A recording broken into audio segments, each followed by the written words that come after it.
c'est le jour de la Chandeleur et pour l'occasion, je me trouve à la crêperie de Fontenay-le-Fleury avec Jason, son directeur. Bonjour. Bonjour Mathilde. Alors on va essayer de découvrir un peu quelles sont les coulisses de la préparation d'une crêpe. Donc pour commencer, est-ce que vous pouvez me dire pourquoi est-ce qu'on fait des crêpes ce jour-là, le jour de la Chandeleur, pourquoi est-ce qu'on fait des crêpes?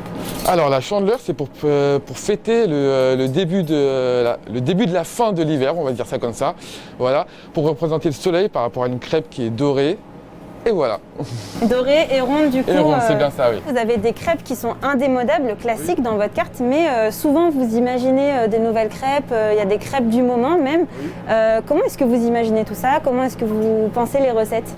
Alors pour les crêpes, les recettes on les a piquées un peu partout, on va dire ça comme ça. Alors, vous avez les incontournables comme les crêpes au sucre, les crêpes au caramel au beurre salé, chez nous qui est fait maison d'ailleurs.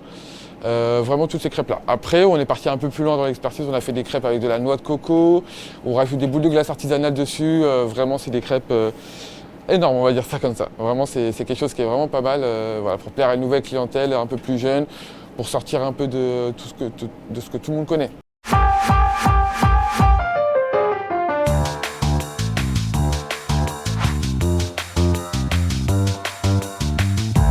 Et tu vas venir faire comme ça.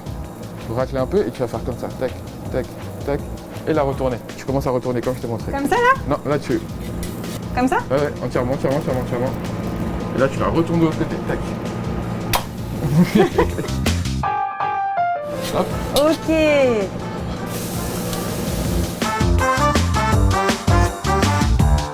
que vous avez un ingrédient secret dans la préparation de votre crêpe? Est-ce que je dois vous le dire à vous?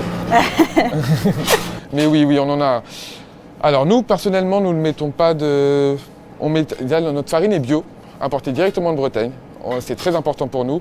Et voilà. Et le petit secret qu'on aura, ce sera mettre un peu de miel de fleur pour rapporter ce côté un peu sucré-salé dans la galette. D'accord. Et du coup, souvent, on met du rhum ou de la bière dans la préparation d'une crêpe. On dit que ça la rend meilleure. Est-ce que vous, c'est ce que vous faites ou est-ce qu'au contraire, vous ne le faites pas du tout? Enfin, qu'est-ce que vous en pensez? Moi, je pense qu'il n'y a pas besoin si on a des recettes de base. Ça dépend vraiment des goûts. À la maison, peut-être un peu de bière ou du rhum. Et voilà, c'est pas obligatoire, c'est vraiment pour rajouter un peu de goût.